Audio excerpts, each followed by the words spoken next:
Welcome to Clean Plates, where every bite tells a story.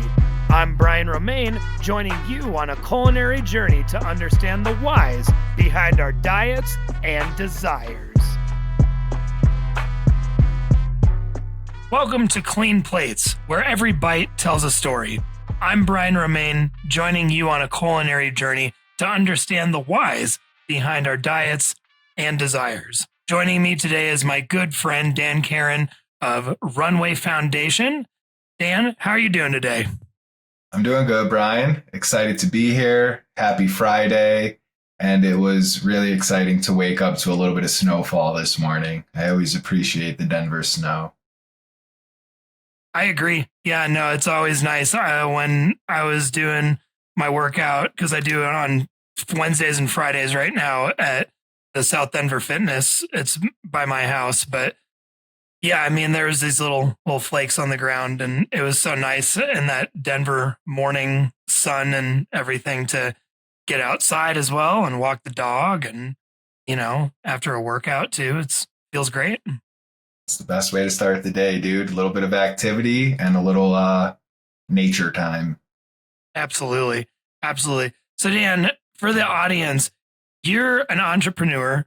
You're the founder of your company, Runway.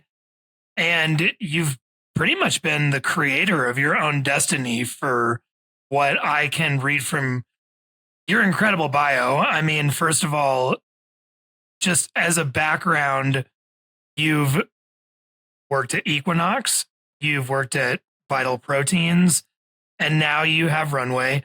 Tell the audience just like a brief synopsis that just helps people understand a little bit more about what I read in your bio. Sure. So around, 2015 or whatever, I was in the gym space, not yet at Equinox, but I was managing personal trainers, selling personal trainer packages. And at the time I was like, man, I just want to be a trainer. And I told my manager at the time, he's like, dude, what do? You want to be broke? Like, you're a salesman, dude. Like, just keep selling, make money. But it didn't sit well with me. So I ended up chasing my dream. I got NASM certified along with, a couple other ones along the path. And my dream was to work at Equinox. How I came to that decision was when I worked at LA Fitness, people would always throw Equinox in my face. Like, oh, how do you compare to them? They're the best. And then I did a little research, and it's just an exclusive club. I put them on a pedestal. So I did my best to get an interview. I got an interview at Lincoln Park Equinox in Chicago. I failed it miserably. I knew what I did wrong. I called them back and said, hey, I need a do-over. I know where I went wrong. Please have me again. They accepted. I got the job. For anyone that's ever been to Equinox, the new trainers generally are in a different t-shirt than the training trainers. When I was there, it was a blue shirt. We were the blue shirt trainers, the noobs. Basically, the trainers, they hand out towels and water. You have to build your own business there. They don't hand you anything. There's no new member lay down sales. It's go out there, hit the floor, and prove yourself. So one morning I was on the floor doing my rounds. I saw a tall gentleman in the squat rack, 135 on his back. He had no business even being in the squat rack with a weighted load. I approach, you open to a little advice. He says yes. I sign him up. We start working together. We grow the relationship. This guy turns out to be the founder of Vital Proteins. Wow. Yeah, that changed my life. That's what's so wild. The beautiful part was I didn't know who this guy was. Like, there was no targeting. There was no nut. It was just some tall guy fucking up. Ooh, I'm sorry. Can I say the F word? No, you're good, dude. Or not. Yeah. Okay, yeah, so he was at risk of being injured. So I was doing my job. I'm trying to help people. As we grow the relationship, we start to open up to one another, find out who he is. Wow, great. So continue to grow that relationship. We become friends. And then one day I had just signed a lease for my own place in Chicago, and like a week afterwards, I lost 3 clients. One just didn't want to work with me anymore. One moved, and I forget what the third one was. And that was my rent money. So I was in panic mode. And at the time, I was a single male. My family is in Connecticut, so 1,000 miles away from Chicago.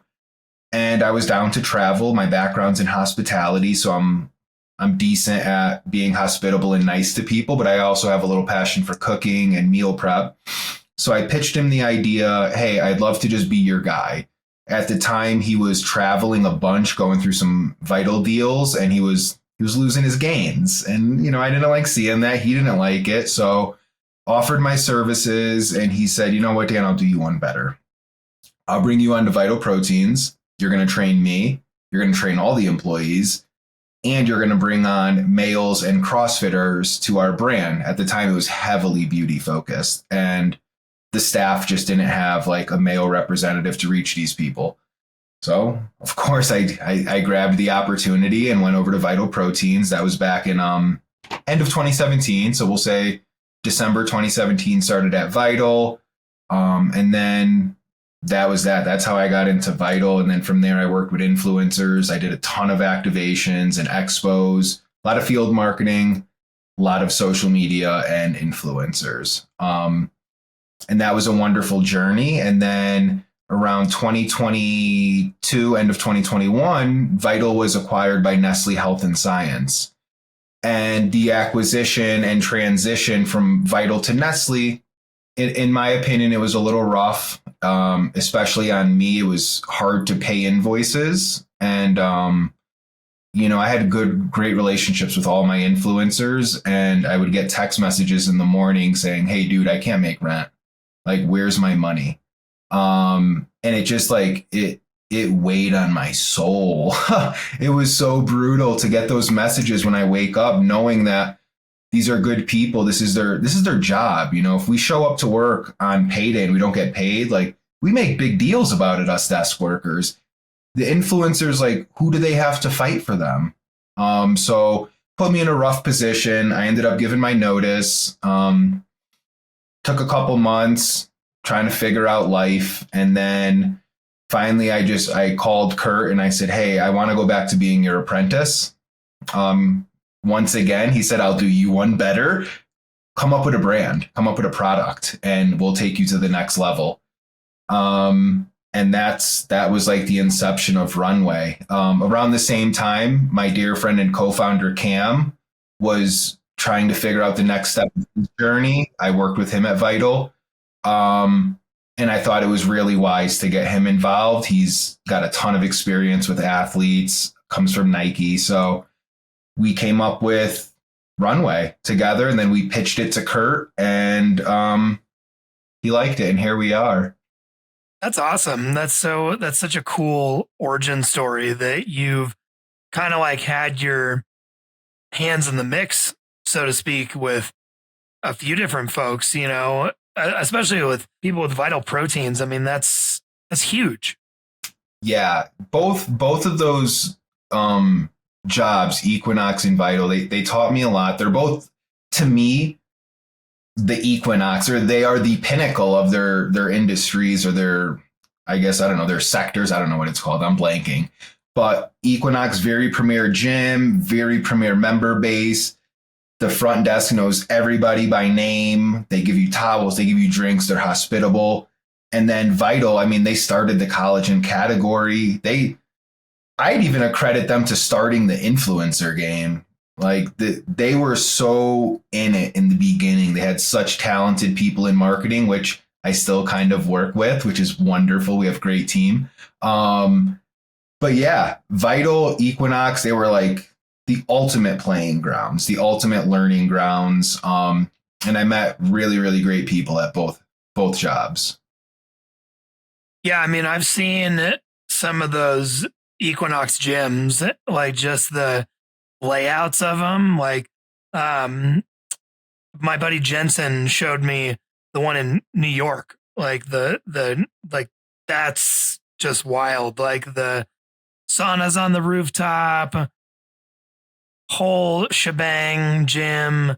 I mean, like, they don't even have like day passes for people who travel. It's just the gym itself. But everything is like top shelf what you're getting. So I mean, so now that you're doing your thing with Runway and this is your full-time gig. Describe to me and the audience your goals for Runway. Just like, you can even give it to like very small increments, or if you have some very big goals to share as well, like feel free to go all over the spectrum, but like just share with me your goals with Runway. All right, I'll share a couple, and then I'll share like my big dream at the end. It's years away now. It's only a dream. Things may change, but anyways, right now we really, really want to capture the running community. How we came to this brand, our current product foundation, the formula that's in it, and just like targeting runners, is we saw a white space in the community and the market where mostly all of running supplements are all geared for race day. They're in the moment products, goos, gels in the form of sugars. Super necessary. But where's everything else? And for the people that are taking the goos and the gels, they're probably taking collagen. They're probably taking vitamin D3. They're probably taking electrolytes, but they're getting it from multiple brands. There's no brand loyalty, really. Some brands out there have a recovery product and a hydration product, but I don't think it's like the suite of products we're looking to build. So capturing the running community is first and foremost. I'm a runner. I'd say a rec runner. Cam, my co-founder, is a legit runner. And then even Kurt, our mentor, he founded Vital Proteins because he was a runner with knee pain. The company just went beauty because of, it's just like a miracle, the people that were taking it and the marketing. But anyways, capture runners. Then from there, grow. So our tagline is fuel your journey. Part of how we came to that is everyone's on their own journey, whether it's couch to 5K, marathon to ultra, or, in my personal experience, I had plantar fasciitis and had to buy a gravel bike. I still consider myself a runner, but my activity changed. I'm still on the same journey to maintain fitness, get better every day. Or people just age out of the sport and they get into cycling or they get into the pool. So we do have plans to grow, who we market to and the communities we reach in the future. So that's a goal. First, capture runners and then move on to all other active individuals, probably endurance sports and hybrid athletes first. Grow our product suite. So this year we have some cool innovation coming out. We launched with one product, one flavor. We did tons of field work, expos. I just got back from Miami Marathon a couple weeks ago. We're going to LA in March. Inside of there, tabletop setups around Denver and Chicago. But listening to the consumer and figuring out what they need is also really important. So serving the athlete, how does that tie into a goal? Giving athletes what they need, working through formulas, and then releasing a couple more products this year. We have I'm really excited about a vegan protein coming out that we're working on. We just locked in chocolate flavor, and we're going to have an acai flavor coming out as well. Really pumped about that. I can't give too many details, but it's a protein source literally one company is using. It's not your typical pea brown rice mix. I'm really excited about it. And then we have no, that's great. Non-caffeinated pre-workout coming out shortly after in two different flavors. We're working on a cherry and an orange right now. Really excited about that. That was actually our original formula that Cam and I came up with to pitch Kurt, was a non-caffeinated pre-workout. It got put on the back burner. It needed a little bit more work. So rounding out our product suite this year, building our email database, building our social. We don't have any paid followers. Pretty much all of the 1,200 people that follow us have probably met us in some form or fashion, which is really cool to me. So those are two goals. Third goal would be, be a successful brand, be a major player in the game. I want to be on the same shelf as Martin, as Scratch, maybe, Ghost Lifestyle. Those guys they're on a pedestal for me. I really love what they do. I think they're great. But yeah, be on the same playing field as those guys and gals. That's a goal. And then my big dream is, 5, 7, 10, however many years it takes. I want to build a brand that gets acquired by Nike. Sorry, Brooks. Sorry, Saucony, and everyone else that we work with. But for me, Nike would be the dream. I think the clothing brand launching a supplement company would be monumental. And then more importantly, they have the infrastructure of all the top athletes in the world already. They were born from running. It's like, I mean, I'm not Phil Knight, but that would be like full circle. You know what I mean? So that's my huge dream, is to someday be part of Nike. Yeah, I mean, I aspire. I really like that. You're the only person that knows that, Brian, besides Cam, my partner. I've never shared that before. It makes me nervous just talking about it. Well, I just love how big your mind thinks, because it's something that's scary. It's something that is huge, and it's really interesting because you're right.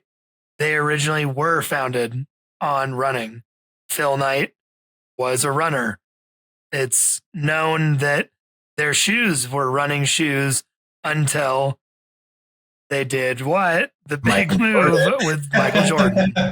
And so it is full circle, but it also makes sense because I like that Runway isn't just for a pre-rate, like it's race workout.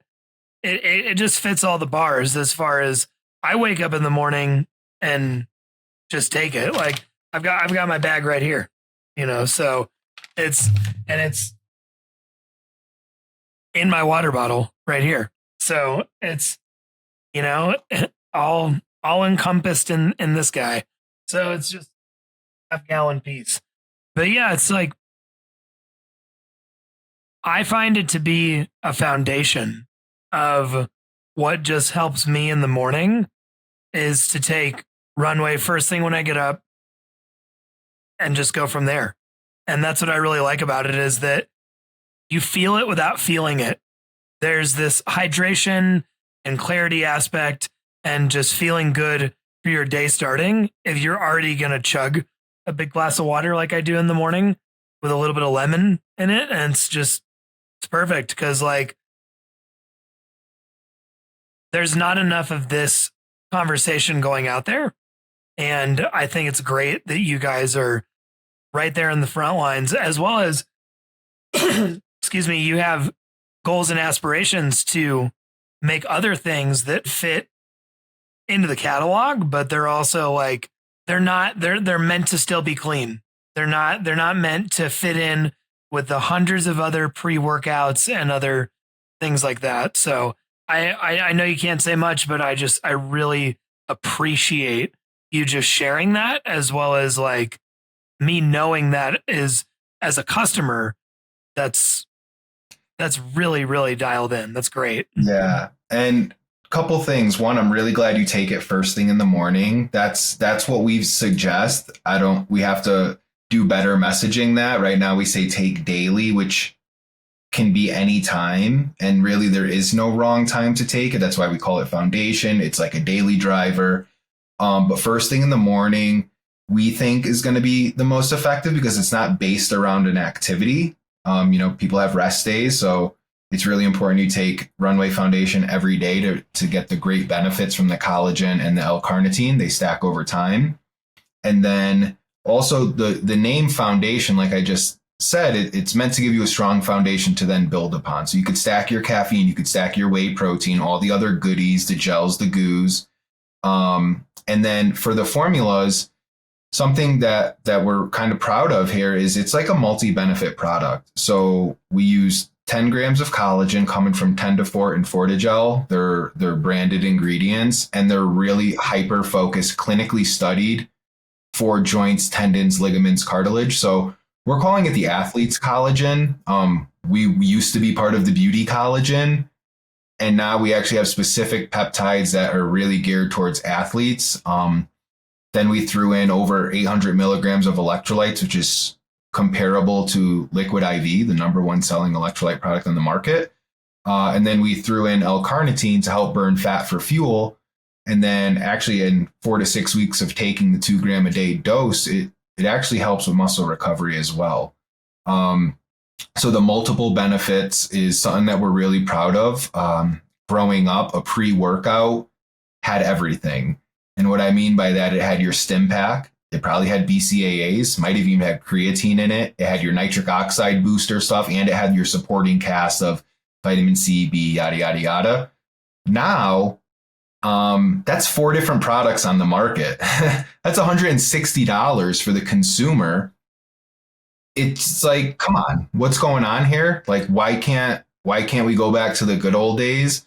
So that was another thing at Runway, is we want to cram as much as we can into a product while still making it make sense. So just to give you a little bit more, our vegan protein powder is also going to have 5 grams of creatine monohydrate. I think we might be the first ones doing that, adding creatine to a protein powder. Probably not the first. I'm sure somebody else did it, actually. Let me take that back. But currently in the ledger, like I totally understand where you're coming from. Yeah, because we're mixing all these things in the smoothie or the protein shake anyway. Why not just give it to the consumer final form? Save some money, save some packaging, save the earth. Let's go hippie on them. Save the earth. And I say in-house pantry optimization. So you walk in your pantry, you got your tub of Vital, you got your Element, you got all these things. Let's optimize that and put it into like 1 or 2 products for cheaper. No, that's really cool. Just because like it's kind of an interesting, ironic take because of what you just said in the good old days. Because in my good old days in high school in like 2005, 6, 7, 8, and 9, it was interesting because most of the football players, athletes, the guys I swam with, they all walked around with these like big shaker bottles of probably what was, like you just said, like a pre-workout that just had like everything in it. And if they're hitting early weights or early, football practice because they did 2-a-days, I swam early on Fridays. We had to get up at 5 a.m. and be up at practice at 5:30, and that was, something I don't miss. But it's ironic now because we jump into cold plunges at 5:30 in the morning. But yeah, it's one of those things where I was always confused by why there's this big pink liquid just slurring around of like whatever the hell it could be of 1,000 different, BCAAs and creatine was the main thing, but there wasn't much talk, or I don't know if it was available and I just didn't see it because I was 15 years old, was monohydrate. So I don't know if creatine monohydrate's been around forever as well as creatine, but I do remember specifically people buying like big jugs of stuff that just had it all. And so it was just all day, like, oh, I'm in my loading phase. Oh, I'm in my deloading. Like, that's not even a thing anymore because nobody loads or unloads creatine. It's just, you just take it every day. And same thing with protein. Like, if you find out your body weight, you can do some good math on how much protein roughly you need a day. So I like that you guys have just started really simple and you want to just build and build up these blocks to this, larger than life building, that metaphorically. Yeah, we're just building the foundation, no pun intended. Yeah, no, absolutely. So, like, with that being said, runners or all athletes alike, and you suggesting that you take this first thing in the morning, is there anything like that you do as like, because I've seen that you've ran competitively before and that you've competed as well as you lift weights and you run. So like as somebody who's kind of hybrid and does things all over the place. Are there other things that you stack with Runway that you can share with the audience? Yeah. So my go-tos currently for probably, I don't know, past year or so, Runway in the morning. I drink that right when I wake up, and then I was doing Timeline for a while. That's like mitochondrial support, urolithin A. I was doing that for a while. It's just, sorry guys, it's really expensive, so I had to stop doing it. But fiber, so psyllium husk is a good one that I always take.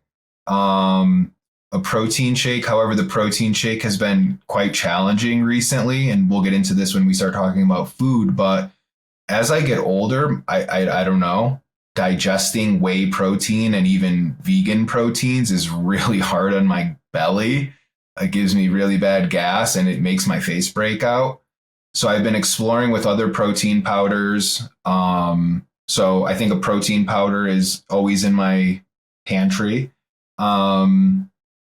Let's see, what other supplements? It's very simple for me, dude. If I'm like going over someone's house or I'm hitting a sauna session, I'll pop an element. We do hydration, they do hydration, whatever, but I will pop an element if I'm in a sauna. And pre-workouts. I like to pre-workout is always something random. Right now I'm drinking Christopher's Secret Sauce. I don't know. It's Chris Bumstead Raw Nutrition. It has the flavor's not even listed on it. It just looks like a chalkboard, the label. Caught my eye at GNC. I bought that. So usually always some sort of stimulant before my workout. I still like a good pre-workout. However, I can't handle all the caffeine anymore. So usually it's one scoop, not two. A protein shake to help hit goals. I like to wake up with a smoothie as well before I have solid food. So smoothie, protein powder, maybe I'll throw some oats in there, dump some fiber in there. I've been taking MSM crystals, MSM I don't know, someone recommended it to help with my gut. So I've been taking that. I mix that in my protein shake.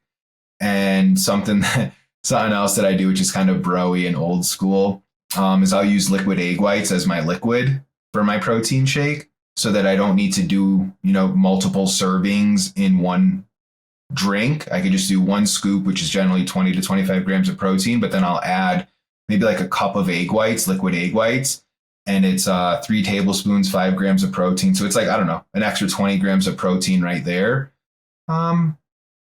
Those are like my supplements, dude. I'm real basic. It's Runway because I need the collagen. Before it was Vital, but now we have our own collagen and it's more tailor-made for what I do. Fiber's key. MSM is recent because my gut has just been a mess. And I like a good stim pack before my workout. Nice. No, that's awesome. Yeah. I hear you on most traditional proteins with the powder and just being hard on your gut, just because I know a lot of guys that will just buy whatever. Like it's just go to the King Supers or GNC and they just have like a go-to brand that they go and buy, and whatever, if it destroys their gut, they think that they're getting their protein too. But a lot of that stuff has like a lot of heavy metals and, a lot of other stuff that you just unwanted in your body that will erupt your gut, give you acne, like you were saying, you'll break out. So, I mean, the 2 proteins I've been sticking to are Organifi's Hard Kill and then Human Improvement, because those 2 just seem to be the easiest on my gut and give me the least issues, as well as I like the taste, I like the consistency, and I like what's, in them. Human Improvement's an interesting one because they're cricket protein. Mm-hmm. And, that's always kind of gives people the spookies. But, 21 grams of protein and it works for me. So, yeah. Human improvement's a good one. The cricket aspect is what actually led me to the brand. I always like new weird things. But they Yeah. also have psyllium husk too. So they have fiber in their protein powder, which is not many people are doing that, and it's super necessary. Not that fiber's in your protein shake, but fiber in general is super necessary.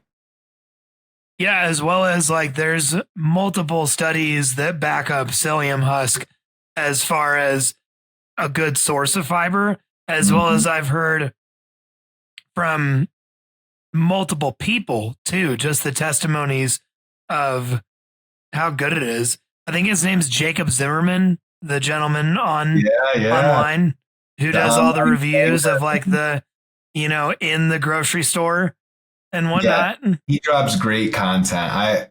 I actually love him as a personal trainer. He's so Oh to the yeah, no, yeah.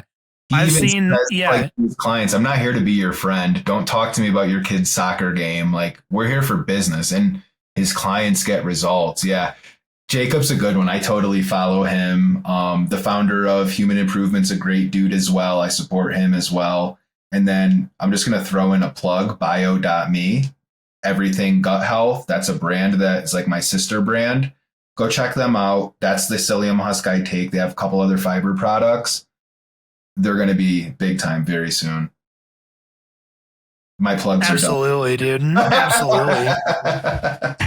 That's no, I love that. No, like that's what we're here for is the fact that it's all spreading the love. We're talking about what we use. That's what this whole podcast is about, is the relationships that we have with food and supplements that are good or made from whole sources of food or whole ingredients. So let's dial back just a little bit to Dan as a kid growing up. What are some of your like favorite foods that you just remember from your childhood that like either involve things with being an athlete or just being at home and there's like special things that family members would cook or things like that nature? Good question. Now you're bringing up some nostalgia. So first thing that I thought of was peanut butter on saltines, like a little saltine sandwich with peanut butter. My mom would make those for me and send me to school with them for lunch a lot. Um, I love a good cold cut sandwich. So like turkey, roast beef, lettuce, onion, maybe like a balsamic vinaigrette. I love that. Um, and then growing up in Connecticut, East Coast, like I love pizza. I'm very snobby about pizza. We have the best pizza in New Haven, Connecticut, and I'll You do debate though, it. because like Dude. white clam pizza, Yeah, regular pies, pizza. man. We got the best pie in Connecticut, so I love pizza. I would love going to get a slice of pepperoni with a can of Coca-Cola. Loved it. Another thing growing up that I loved, which you'll see in Runway, is lemon lime Gatorade. It's just so OG. That's what we tried to mimic our flavor off of. Was literally I walked It into the does flavor taste house. like it. Yeah, I walked into the flavor house and brought a bottle of OG Gatorade, put it on the table, and said, "I'm not leaving until we hit this." And I was there for like 8, 9 hours, but we got very close, and I'm really proud of it. I think it tastes like a clean version of it. Not only that, but I can totally get behind that it doesn't even taste like a bottle of Gatorade. It tastes like the powder that you would mix in with the water at the games. Like, you know what I mean? Like that's what I'm saying is that growing up at the games, that was the more like, the bag of Gatorade that was a powder that the parents really didn't know how much they should. And depending on the parent, you could get some really sweet Gatorade or some like kind of, watered down, or you could get like right in the middle, like just depending on the parent that was mixing it up out of of course, the big orange Gatorade Yeah, the container dispenser. that with the Oh my dispenser. god, Brian, you literally just that's my story. That's what I tell people is like it's so nostalgic. I remember growing up going to little league games. And then the players, your teammates, you would always be guessing like, oh, it's watered down. Joey's mom made it, or it's really sweet. Like, the coach made it if it was super sweet, or someone's dad made it. You know what I mean? So yeah, bro, that's literally the nostalgia behind it. And also what led us to that was the powdered Gatorade, Little League games, guessing who made it. It was always a different ratio. But it always hit, man. Yeah. I'm so happy you said that.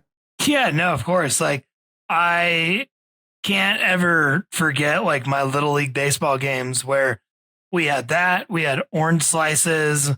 I mean, like, the list goes on. Like, when there's always a parent that had a cooler with pop, or, a can of Hawaiian Punch, or Sunny D in a can, which is so nostalgic. But yeah, I mean, that's what it reminds me of. That's what I think it completely just embodies. And it's kind of cool that that's what you guys are doing, because the main problem is that people have with Gatorade nowadays is just that it's way overstimulated. If you're going to actually need a bottle of Gatorade, you might be like, I see like people who are running like actual marathons be like, okay, well, I'll use a Gatorade today out of any day of the week, or, month, year, for like a marathon. But I see you guys replacing that, and I see you guys stepping into that zone of athletic relationship of being like, no, I don't use Gatorade. I use Runway. Like, they're like, what? Oh yeah, no, you don't know what Runway is? Like, oh man, you must be sleeping, because, this is the wave. Because what you guys have as far as a mix with L-carnitine, your B vitamin complex, the fact that it helps with energy production, fat metabolism, cardiovascular health, antioxidants, muscle recovery, you're supporting cell function. Gatorade, Powerade, the list, none of them do that. None of them they all have too much salt. They all have too much color. They all have too much. So it's like, I see you guys being able to step into that space over time. That would be super cool. We joke about it in-house, about it having the tubs of Runway delivered to Little League teams. And I think it'll happen sooner than we expected. Our next production run, we're going to be Informed Sport and Informed Protein, which are third-party testing. It legitimizes the product, makes sure there's no banned substances. I think once we have those stamps, we'll be able to market to younger crowds. It's just right now, I think maybe from working at Vital Proteins, I'm pretty conservative with who I market to. So our product has a supplement facts panel. Gatorade is a nutrition facts panel, meaning it's just like a grocery item. That's what's holding me back from marketing to the youth right now. But once we're third-party testing and it shows like everything in here is safe, pros take it, Olympians can take it, then I think it might open up some doors to the youth, which will be really exciting. That's really, really cool. Do you guys have any plans in the future to have athletes like on the Runway team, or like have athletes that are going to specifically, because I see you guys at all these events. I see you guys doing the footwork. I see you guys putting in the actual personal thumbprint in with people. And I love seeing it. I love seeing the content that you guys create, because it's really quality and it's clear, as well as the captions are cut center, perfect. So I would love to see in the future some athletes working with you guys. Yeah, that's been the plan. We weren't able to get the Informed Sport badge on our first production run. We used a co-manufacturer. They didn't have the capabilities. we are now producing at our own manufacturing plant outside of Nashville. So we have full control over what we produce, how much, and when we ship. So we'll be third party tested. And that has been the reason why you really haven't seen any. I mean, we have legit runners and athletes posting for us, but we didn't open up any serious conversations about like sponsorship, paid partnerships, because just knowing that they can't take the product anyways, you know. So we have conversations engaged right now with some pretty legit runners. Maybe we make it to Paris. But it is in the plans, Brian. We've just been really focused on like community runners, people we meet at run clubs, at the marathons, and more of, I guess, like, I don't know if we still say these terms, like micro influencers, rather than mega superstar Shikari and, you know, who knows, all these other big time runners. But once we have the third party tested informed sport, you'll see some pro athletes with our product for sure. Nice. So now dialing it back again a little bit. Personally, what does food as an athlete mean to Dan, to you, as a human being? Do you have a specific relationship now with certain foods that prioritize your nutrition for your overall health? The fact that you're a husband, shout out to Hannah, you know, and so it's so cool to see, because you're a really fit guy. I've hung out with you enough to know that you are very fit. So, like, are there any foods in your life that you either, you know, meal prep all the time, want to have around just to optimize yourself? Share with the audience that. Yeah. I have like a couple, I don't know if they're called protocols, but I'd like to not double up on the same protein source in a day. So, I mean, chicken and eggs I consider different, but say if I have chicken for lunch, maybe it'll be beef or pork for dinner, eggs for breakfast, rather than just eating chicken and rice all day. I came up in the bodybuilding space and did many years of brown rice, chicken, and broccoli. And, you know, now that I'm older, I know I could fit variety in there and still get very similar results. So not doubling up on a protein source. I love jasmine rice, so I like white rice. Brown rice is great too. I don't have a preference there. Something that I've been doing the past, 4 to 6 months, which I think has been giving me really good results in terms of sleep and my stomach, is my last meal of the day will generally be a salad with a protein on the side. And I have like this formula for making a salad, and it has to have berries and it has to have nuts and most of the time balsamic vinegar. But the combination of like the berries, the nut, and all of the greens and onion, pepper, whatever else I add, I freaking love it. And then for protein, I've really been doing, like, I have a big Costco thing of boneless chicken thighs defrosting in the sink right now. And what I like to do is I do still meal prep. So I'll do a couple cups of rice at a clip and I'll store it in the fridge. And with meat, I do, like the other day I did 3 pounds of ground beef. I did 2 pounds with like a Moroccan seasoning, 1 pound with a taco seasoning. I'll probably eat all that soon, but with the chicken, I got like 8 pounds down there. I like to cook it in the pressure cooker. It's super duper easy. You just season your meat with whatever you want and then put some liquid in there. Cans of Bear work really well. But you could also use chicken broth, vegetable broth, water, whatever you want. But it cooks, it's like just so easy. And then what I'll do is I'll take it out, let it cool, and then I'll bag it up into portions. Oh, geez. I just put myself in a corner for using single-use plastics. Anyways, I'll bag it up, and then I'll store a lot of it in the freezer. It defrosts so much faster when it's already portioned versus if you like put a huge Tupperware in the freezer, then you have to defrost it all.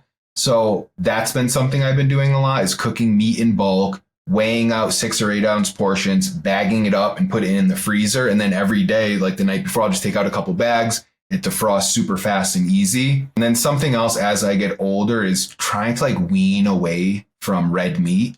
It just like sits in my stomach. I keep bringing up my belly. I think I got belly issues. But the meat, it just digests so damn slow. It makes me so lethargic. So if I do steak, I do try to do it for like lunch or like my first solid meal of the day. And then I have all day to work it off and then gradually get my meals lighter and lighter and lighter as I get closer to bed. And that helps me sleep. Another thing too, if I load up, like if I go get barbecue and cornbread and brisket for dinner at like 7 o'clock, I'm in bed sweating. Like it's gross, dude. I can't. As I get older, I'm just a lot more sensitive to what I'm ingesting. So that's kind of like my meal. I love some toast in the morning. I've been heavy on the Ezekiel bread, the cinnamon raisin one. Drizzle some honey on that with some Runway, and that's what I do pre-run. Boom. All right, you got my pre-run meal out of me. And yeah, dude, I like getting creative with the protein shakes when I do whip them up. Sometimes I'll add oats, peanut butter, almond butter, fresh spinach, frozen spinach, fiber powder, psyllium husk, honey, maple syrup, whatever. I get silly with it. Right.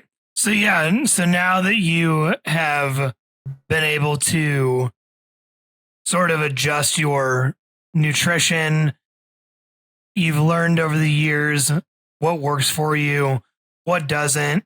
You know, you were just mentioning things like barbecue and some other meats that just don't sit with you well anymore, as well as they just make you feel lazy and, you know, tired and lethargic.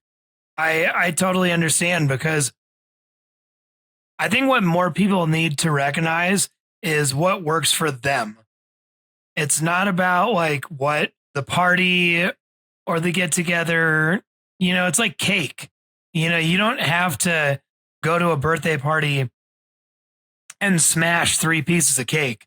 Like you could have one little corner piece. You could have none at all.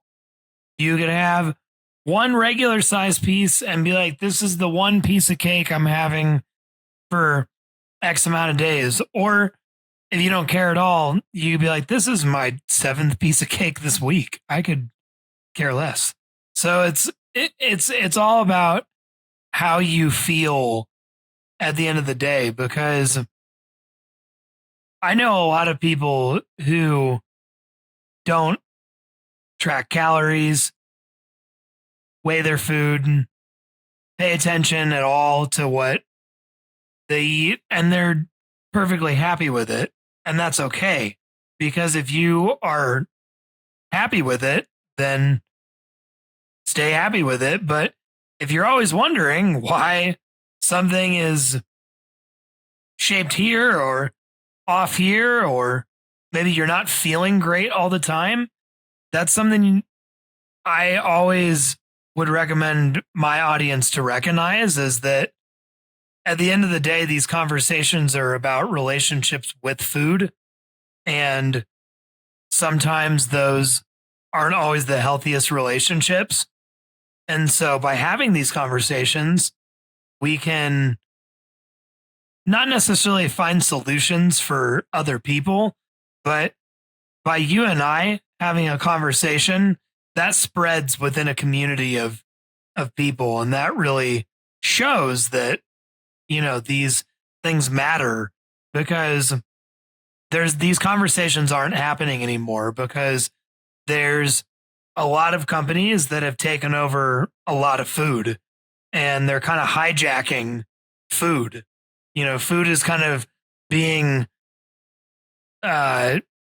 kidnapped right now, if you will, because there's so much pressure on farmers in America. I just was listening to a podcast this morning about there are farmers in Europe being forced to kill their cows because they're being told that they have too many. It's craziness, dude. Yeah, there's a lot of that going on. Being mindful, paying attention to how you feel, and then something else that I see a lot of, which I don't really agree with or like, is there's a lot of fear mongering around food. I recently just heard a celebrity doctor, I call them influencer doctors, say that eating oatmeal is the equivalent of being chased by a tiger. Look, I'm not a food scientist, dude. I can't argue it. All I can do is laugh. But that's the stuff that's going on right now. We're demonizing oatmeal and broccoli. Like, come on. Yeah, I mean, they're printing in magazines now that and news articles that are getting people's attention because it says things like, did you know growing your own food emits 5 times the amount of, carbon emissions? Yeah. It's like, come on, man. Like, that's not real. Like, growing your own food is good. That's not ever going to go away. It's hard for me to wrap my mind around sometimes because you would think by now that we would be in a more advanced state of being able to grow our own food and have it be at our house. And yet it's the opposite. And we have, Tyson and, all these other companies that are taking over quintessentially. Everyone owns some. It's like what I saw. You probably did too in the cannabis industry, where now it's like 3 people own everything, and it's kind of like that with food, where people have control over multiple companies under one umbrella, and so and then those companies contribute to the diseases that they quote unquote cause, because over time things like heart disease or gut issues that are irreversible or any other host of issues that come from eating ultra processed foods, those companies then support the breast cancer foundations, the diabetes associations, the heart foundations, and they sit there and they pass out their little ribbons to everybody and do their good deed with making the fountain the color of the month that they're recognizing outside the hospital. But it's scary. It's wild with food. Funny story, since we're talking about this, I was at the airport recently and I always get myself a bottle of Fiji water. Yeah, I'm fancy. I get it. This bottle of water was not even the biggest bottle they had. I then walked to Starbucks and I get a coffee, and the water was more expensive than the coffee, but there's that many ounces of water in the coffee, plus coffee beans, plus all of the logistics that go to growing, farming, shipping coffee beans. It's like, how is a single ingredient product more expensive than something that includes that ingredient? It was just like, where I'm going with this is like, everything is so damn expensive and the price of water is ridiculous. Even for the fancy brand. Yeah. I mean, it's wild just because there's more and more time that is just forgotten about how airports used to work and like how things used to be a little bit more affordable. Like, airport food hasn't always been astronomically expensive, and things at the airport weren't always outrageous. I remember them being always a little bit more expensive, but like recently now traveling, it's just like, what? Like, you're actually now maybe charging more for water than you do beer. Yeah. And that's probably true. You could probably get an IPA cheaper than the biggest bottle of Fiji at the airport. It's freaking crazy. No, straight up. I mean, as well as like when Bobby and I traveled to Running Man last October, we noticed that at 4, almost 5 in the morning, like it was like late, like 4:45 or something like that, that they opened up the pizza and the bar. Like, it was already open right away for people that early in the morning. And there are people, God only knows, that we saw outside that line waiting for beer and pizza. And it was just like, dang, man, that's pretty sad. Yeah, maybe they're just in vacation mode and they're letting their We guard get it. down, Yeah. you know what I'm saying? But yeah, bro, I that's always like, chalk it up to the game, and respectfully, people are going to be on vacation, and I love that. I love that for people, but it was just like kind of wild to see it. Of like, it is what it is. I mean, I'm not gonna lie to you and say that I haven't had a beer and a pizza at 4 a.m. in my lifetime. We've all been there, dude. Of course. Mm-hmm. But yeah, it was just shocking to be like, this is America. This is reality, dude. Yeah. Or seeing people drinking soda before dinner time is like wild to me. Like if someone just cracks a Pepsi, a Mountain Dew, or Coke at like 11 a.m., my stomach hurts just like thinking of it. Yeah, no, I get it. Like when I was probably 21, maybe 22, yeah, like just about. I had a job in Minneapolis at a retirement home where I would take orders and just help out old folks with getting their food. And it was mostly people who were like, they could cut up their food, and it was just me taking down the orders and then serving it up, and et cetera, and cleaning and all that jazz. But I had a manager that would start the day with a liter of Mountain Dew.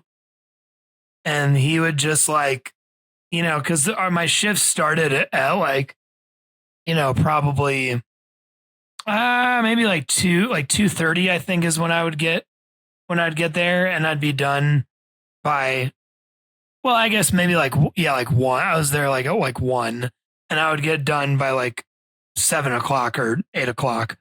And yeah, I mean, he would start that day with 1 liter of Mountain Dew, and that would be gone really quick. Oh. And then he would maybe drink like a couple glasses of water during service, because we were all, to be honest, we were all getting high in the walk-in, just like getting ready to serve these old folks, because these people were like kind of witty and funny, but some people were kind of rude and mean. So you had to just kind of have this, if you were stoned, it just was much better to deal with these old people. And so I would just watch him, though, right after service was done, just go into the fridge, when crack open another liter of Mountain Dew, and just go through a whole 2 liter, quintessentially, in 1 5-6 hour sitting at the most. Yeah, it's crazy. And just I guess my upbringing in training and working in gyms and bodybuilding, but I look at the 2 liter of Mountain Dew and I see 600 calories that could go to a chocolate bar. It could go to pizza. There's so many better shit foods, junk foods that you could eat with all those calories than just drinking it. That's where my mind goes. Yeah, go ahead, have that, but I would rather eat pizza, chocolate, Pop-Tarts. Yeah, no, I get it. Yeah, every now and again, once a month or once every 2 months, I like an ice cold Coca-Cola. Not a can, but in a bottle, maybe over some ice, or just straight, as cold as the bottle can get without being frozen. That's what I'll enjoy. Or yeah, I'm with you. Is that if I'm gonna have a day of, eating the pizza with the boys or the family or the celebration, and also in moderation too. I'm not going to be eating half a pizza or a whole, garmange of different, slices. It's just going to be couple, call it a day. But yeah, I'm with you. Like really good pizza, some good desserts. Like life's too short to not enjoy those things. Well, 90% of the time I'm eating jasmine rice and seasoned ground beef and eggs and turkey bacon and salmon and stuff to just metabolically feel better. Just because like food can be like partying where, you feel like absolute crap the next day if you overdo it. But being able to taste life's indulgence is kind of the whole message here. Yeah, without a doubt, dude. Balance. Whatever the balance is for everyone. Maybe it's 80-20, 90-10, 50-50. But yeah, just trying to be mindful about what you're putting in your face, what you're eating. And then also Absolutely. trying to stay sane and not being, in quotes, the weirdo or the person dieting at the family get together. Like, have the cake, dude. Have your grandma's cookie. Yeah, I'm with you, man. Exactly. And now that we'll just put it this way, like not totally scraping by like you were in Connecticut or Chicago or, other, cause yeah, right. Illinois, like the Illinois area. Yeah. Chicago, the Equinox personal trainer come up period was probably the brokest time of my life, but it was the most glorious. Right. I mean, like pan back to when you had to just like choose to eat the cheapest thing around, but you also had to be a personal trainer and, give people these advice on working out and eating. Like I know too many people who work in the medical industry that eat like complete garbage. Like as far as like nurses and people that now, and that's not to say everybody, because I know one girl who cooks a lot of good food and eats a lot of good stuff. My good buddy George and his girlfriend Shauna, they make all sorts of really amazing food, and she's a nurse and she's always on her feet, so she's got to have those nutrients. But it is shocking to hear some of these other medical professionals that are like, yeah, today I had a bag of chips and donut. I had 2 Pepsis. Yeah. And then I went downstairs to the like medical cafeteria where it's literally just like a 7-Eleven on steroids. Yeah. Where like everything they have is made with seed oils. It's all fried or baked, super overload.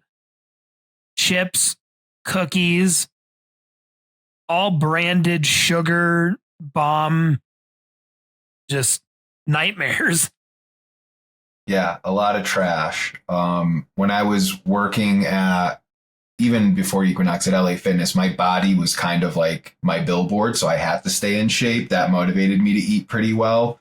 When I was at Equinox and really, really strapped for cash, luckily I'm a big, huge fan of rice and beans. I could eat it every day, all day. But rice, beans, and scrambled eggs was like my go-to meal. Super cheap. It fills you up. It's got protein, carbs, some fats. It's well-rounded. Just missing some greens. I guess beans are a vegetable. But I mean, dude, there were days when I just had a loaf of wheat bread in the community fridge and I would just cram up a piece of bread in my hand and just eat it. I mean, there were days at Equinox, it's kind of embarrassing but funny at the same time, where I would literally just eat jelly packets. So the more established trainers, they were buying themselves breakfast every morning. They put their little jelly packets in the fridge, and like, unfortunately, those were the only calories I had access to working a 12-hour shift at the gym. I didn't have enough money to go buy stuff unless it was at the grocery store and cooked myself. And I had a $50 a week budget that I had to stick to or I didn't make rent. So yeah, the dark days packets of jelly and loaves of wheat bread, and then a lot of rice, beans, and eggs. And now that I'm a little bit more fortunate, I have safer income coming in. I still try to eat on a budget, although I don't stick to it. But yeah, chicken thighs, much cheaper than breast, ground beef. If I'm choosing red meat, I do try to go like the elevated ones, whether it's grass fed, grass finished. I know there's all these different ones. I've gotten meat from you, Brian, some good meat from you. But yeah, I still try to keep it pretty basic. Rice, cans of beans is a staple, eggs, easy. Ezekiel bread's kind of fancy. I did get fancy with my bread in my old age. And then I try to make sure my red meat is as good of quality as I could get, because I believe that the fattier the animal, the more nasty things it holds on to. So that's why I try to choose good quality red meat. My chicken isn't organic. It's whatever King Super has. Eggs, cage free, but I'm not getting, the $9 dozens. I still ain't in that tax bracket. No, yeah, I totally hear you. And I think what's really important for the audience to recognize is that, perfection is not the name of the game. And too many people are dogmatic with their information on what you should be eating. I think that there's a healthy balance that you can acquire, or achieve, I should say, between shopping at the local, at the butcher, at the, mom and pop shops versus King Supers, Safeway, things like that. But like, don't ever think that you're doing something wrong because you're just trying to get things that are affordable within your budget. The point is to eat. I think that there's a lot of people who will stray away from eating whole food because they're like, oh, well, it's just like too expensive and I don't know what to do with it. And then I buy it. And then it's like someone tells me that thing's bad for me or that thing's going to do this to me. So like, I just let it rot or throw it away. And I'm like, yeah, no, you don't have to do that. You can just find what works for you and tell everybody else to shove off. Because like getting real nutrients versus just copping out and buying the pizza rolls or whatever it is and just calling that nutrition is an atrocity to food itself. My grandparents used to have this like little sign in their house that said, try eating organic food or what your grandparents called food. Yeah. Yeah. Single ingredient foods. And everyone's on their own journey, dude. Like it's great when I could go to the Boulder farmers market and load up on vegetables, freeze some, make a broth with the clippings and like do a lot of amazing things. But if you don't have access to that and you can't afford it, you just go to your local shop and get some vegetables. If it's not organic, it's still a vegetable. It's still healthy. You know what I mean? If you can't afford going to support your local butcher, which is probably a mom and pop shop, probably a little bit more expensive than the big box supermarkets, like just do your best. Do your best with what you have. Make conscious decisions. And something that I learned, luckily, way on back in like bodybuilding men's physique days was one of the greatest things that I was ever told, and it's control your environment. And that was like my motto with a lot of my clients is control your environment. And what I mean by that is always have like a big thing of water on hand so you don't, one, go thirsty or get forced into buying, there you go, some garbage at a gas station, you don't fall into buying a soda or some weird juice.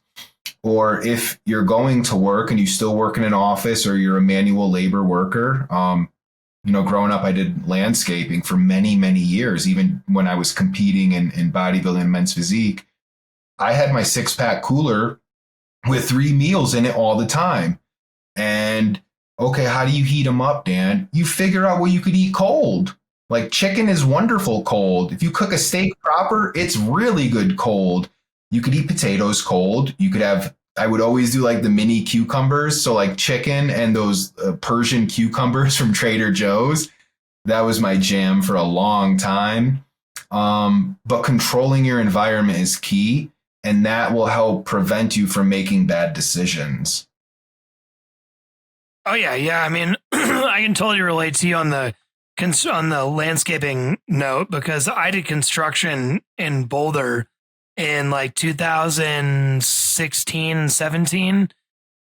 And man, you just learn that gas stations are really expensive if you're going to try to eat all the food every time from those. Yeah, how or much going to order it from Subway or whatever. That's seeds. Yeah, so expensive. Secondly, it's like finding out what works for you, and like you said, controlling your environment, bringing 3 sandwiches, cold drinks, like a big bag of chips, or something, because those high caloric meals like sandwiches, chips, and dare I say it, Gatorade, it's like when you're back in the day, like you're working construction, like that's the meal. That's the deal. Cause like you can't bring pasta or, like some homemade meal to the construction site. It'll die. Or job site humor. Imagine being a construction worker pulling out his salad. I imagine they'd catch some slack for that. Yeah, no, of course. Oh, look at his salad. Yeah. It's like, oh, you're not going to be able to finish the job eating that. But or it's, God forbid you pull it out and it's wilted. Ooh, yeah, that's brutal. A good salad, womp womp. Like rest in peace to a good salad. So yeah, you're right. You actually have to like almost have more ready to go, simple things. Yep. Deli meat, cheese, bread, peanut butter, jelly. I love a good peanut butter and jelly sandwich. That's like one of my favorite. Like, a good question that was asked at the gym the other day was, if there was a food that doctors told you would basically start giving you the same effects as smoking, and you just said, fuck it, I'm still going to eat that food, and you can kind of go to hell. Like, there's a lot of really good answers, like croissants, donuts. Mine was like donuts, but still something like peanut butter and jelly sandwiches, same thing. Like, I know they're not the greatest, and they're this, that, and the third about sugar and, not good for you and stuff. But even if you told me like, sir, if you eat 3,000 more of these, you're going to die. I'm like, sign me up. Let's go. Make me some peanut butter and jelly sandwiches. Yeah. How many can I have a year then? So yeah. How long am I going to live for? Yeah. And it's really not something that I'm having every day or every month or all the time anyway, but every now and again, man, a good peanut butter and jelly sandwich with some ice cold milk. Get out of town, son. Yeah. Or you partner it with a protein shake and you have a meal. You got protein, carbs, and fats. You just got to throw some protein on it and it's a meal. You're not wrong, as well as like taking it up a notch. There was one day where I took like raspberries, blueberries, and strawberries, and I mashed them up into like a jam. And then I took like the realest peanut butter you can find, like some Justin's or some other, good peanut butter on some of that Dave's Killer Bread. Mm-hmm. And then I sprinkled a little bit of Human Improvement vanilla protein powder, just enough where you couldn't taste the grit, onto the sandwich itself. And dude, that's like a peanut butter and jelly adult. Like that's as much as a, peanut butter jelly you can get. That's kind of like, what is, your favorite cheat meal that you found that's like not even a cheat meal anymore? Like me, when I cook a grass-fed burger in butter or tallow, I got a brioche bun with either fresh produce or grass-fed farm-raised cheese, some Primal Kitchens ketchup, and then you make fries by cutting up potatoes themselves and then frying those in tallow and beef fat. And like that's something that I can enjoy now, because like burgers and fries are like my favorite thing. Like, do you have anything like that you've discovered is like something that you can like have again, quote unquote? Yeah, well, you got me super hungry talking about those burgers. I'll be over your place in an hour for dinner. Done. Come on over. That, we're not that far. We're 17 minutes away, my friend. That's it, bro. I could ride my bike there. Something that I really like that I've actually been doing the past couple nights just because I have it in the house. I don't always have it in the house. Is a legend bowl, and that term is probably trademarked by Ghost Lifestyle. So it's a bowl of cereal, but use protein shake as your milk. Ooh. They call it a legend bowl. I'm a huge fanboy of Ghost Lifestyle, if you guys haven't known or haven't heard yet. But yeah, a legend bowl, bro. So my parents were recently in Denver, and my stepdad just loves cereal for breakfast. So I bought him some cereal. They flew out before he finished it. So I have a box of Frosted Flakes in the kitchen. And I did that. Jeez Louise. I'll shout out Ghost again. Fuck it. I have their apple cinnamon or their apple cider donut protein powder. So I mix that with the Frosted Flakes. Yeah, I smashed that, bro. Cereal. Dude, that'd be good with some Apple Jacks or something too. Yeah, any of them, any cereals like Fruity Pebbles, Cocoa Pebbles. I really like Smacks, the one with the frog. Some people like. Yep. Some people don't know about it. I've been called like ghetto when I said that. Like, what shop? Where do you shop? It's like, bro, they're Smacks, dude. They're yeah. It's like, where did you? No. Like, where did you grow up? Like, you know what I mean? And get out of town with this ghetto cereal. Was somebody like in Back Bay, Boston. So yeah, get out of here. You know what's funny is like I don't even really remember.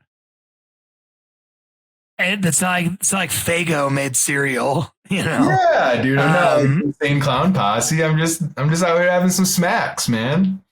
Dude, as well as like people need to stop and realize too that I realized in college the bags of cereal, like the cheaper, like kind of like Malto meal. Yeah, those big ones. Dude, those are almost better sometimes than the Kellogg's or major brands. Yeah, and they've got the Cocoa Pebbles, they've got the Smacks, they've got the Frosted Flakes. Those big generic bags have all the bomb cereals.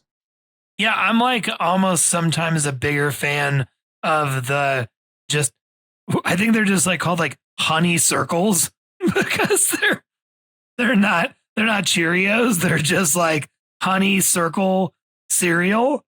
And they're just, or like whatever, where they like throw in another character. They're like, no, it's not a bee, it's a bear. And you're like, okay, cool. Still honey, I'm in.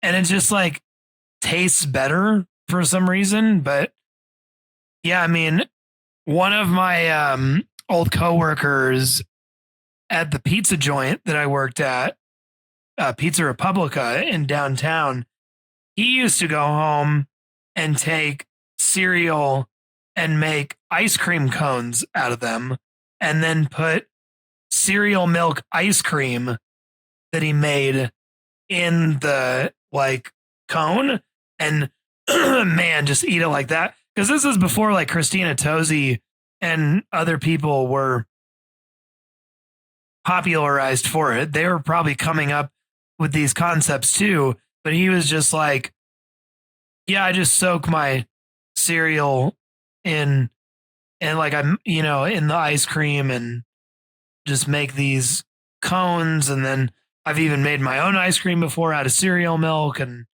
sometimes I'll just put vanilla ice cream in the cone. I'm like, oh my God, you're a genius. Yeah, man. Dude, it's funny you brought that up because I think it was like last week.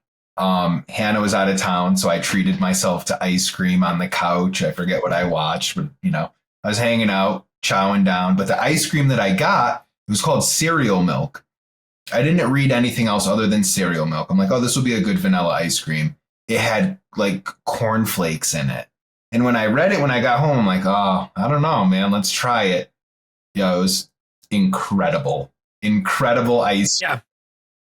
There's a I'm trying to think of the name. I can't think of it off the top of my head.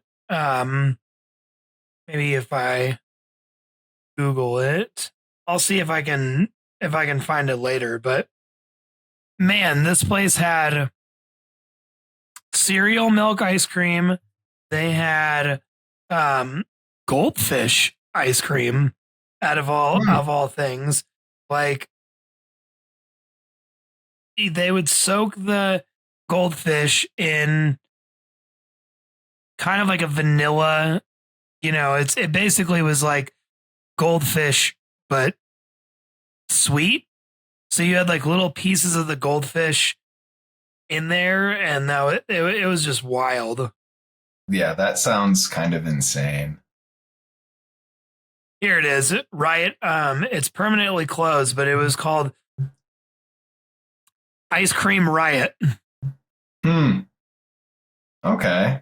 Or Riot Ice Cream or Ice Cream Riot. But yeah, it was right across the street from the old dispensary that I worked at, like right around the corner. And yeah, they had Honey Nut Cheerio ice cream, which was just bomb, like out of this world delicious, because incredible. They soak the ice cream for like 20 minutes or so, or the milk, before they make it. They steep it, and then they strain it. They make the ice cream itself. And then at the end, they add in dry, Honey Nut Cheerios, so that you're getting bites of Honey Nut Cheerio. It's almost like the milk, when it melts in your mouth with the pieces of the Honey Nut Cheerios, you're like eating a bowl of Honey Nut Cheerios, but it's like a treat times 1,000. That sounds like a good one. Many years ago, when I was, eating ice cream every night of the week, I actually wrote Ben and Jerry's with a flavor idea. I wrote them a couple times actually for this flavor idea, but green tea ice cream with crushed up fortune cookies and honey drizzle. Yeah. So anyone listening, please create that ice cream. I will buy a gallon of it, like from your manufacturing plant or the grocery store, whatever you want. But yeah, dude, I sent it to Ben and Jerry's, I think like 3 or 4 times, dude. And I think this was one they would crowdsource flavors back in the day. But I never got the phone call. So maybe somebody listening could do it and get the phone call. There you go. Yeah, exactly. Yeah, I remember when I worked at this restaurant called Venue in Cherry Creek in like 2015 is when I was working there. Maybe like 2014. But yeah, the chef I was working under visited Portland, Oregon one day, or sorry, 1 week. So, one day he went to Portland, Oregon for a week, and he visited a couple ice cream shops that were like really renowned for their ice cream. And he even went to the Ben and Jerry's out there, and he's standing in line, and this guy goes, what flavor you think you're gonna get? And he's like, yeah, I don't know. I mean, like I traveled here from Colorado. I'm a chef, so like I'm trying to just like try out flavor. Like the whole reason we're here is to eat. So like we're trying out all these restaurants, we're eating all this different food. Now we're here, just having some Ben and Jerry's to start our ice cream portion of everything. And he's like, I'm probably going to try, this or this. He goes, well, what about you? He goes, I don't know. He's like patting his belly. He's like, I've had a lot of these ice cream flavors over the years. And, I just love every single one of them. He goes, you know what, young man, let me buy your ice cream today. And he goes, wow, thanks, man. He's like, my name's Chris. He goes, Jerry. Like Ben and Jerry? Like Ben and Jerry's. Oh my gosh. I need to meet Jerry and get him this green tea ice cream, man. It was wild though, because I remember back then him just telling me that like he just so happened to be in town, looking over the Portland franchise, and he goes around the United States trying all these ice creams at the different places to make sure that they're on point, but he has to like dial it back a little bit because he's probably had, they said, like hundreds of pints of ice cream, hundreds of dozens of pints of ice cream in his life that it actually like started affecting his heart. And so, or his health at least. And so he said, he goes, but I still enjoy, I still have my time that I enjoy. He still crushes a pint. But yeah, bought his ice cream and then told him a bunch of places to go and, gave him recommendations. But he said there was one place that was kind of fancy, that was cool, where they had something where it was like raspberry sorbet with balsamic vinaigrette over it. Okay. Because the two really, and I've tried it and it's phenomenal. Same thing with like Madagascar vanilla bean ice cream with olive oil on top. Yeah. Yeah. Have you ever tried fig essence on vanilla ice cream? No, but that sounds phenomenal because we had a burger at Park Burger when I worked there. That was the burger of the month one month. That was brie cheese that was like all melted onto the burger. Mm-hmm. Fig jam. Yep. And arugula. Yeah, bomb. You get that fig essence, put it on a Madagascar vanilla, and just eat it with your pinky up, bro. It's so luxurious. Yeah, you might as well. Yeah, as well be. He's up on that one all day, bro. That's awesome, dude. Oh, man. Well, Dan, I've had such a good conversation with you today. This has been absolutely wonderful. I've had such a good time just getting to know you more and getting to dive into what you're doing at Runway, what your nutrition is looking like, what your goals are looking like for the year, as well as just everything we've encompassed in this episode has been so groundbreaking and learning. It's been a learning curve for me. And I just want to say thank you for coming on the show today and allowing the audience to get to know you better. I'd love to have you on again in the future and see where things are at in like 6 months or so. I'd love to see that. So thank you again for coming on today, buddy. Yeah, Brian, thank you so much for having me. It was good convo. Check us out, runway.life. Dan the founder, Dan.the.founder on IG. Shoot me a note, request a sample of Runway, whatever you want. And yeah, man, I'll see you for burgers later. All right, buddy. Thank you for joining me today on our flavorful journey here at Clean Plates.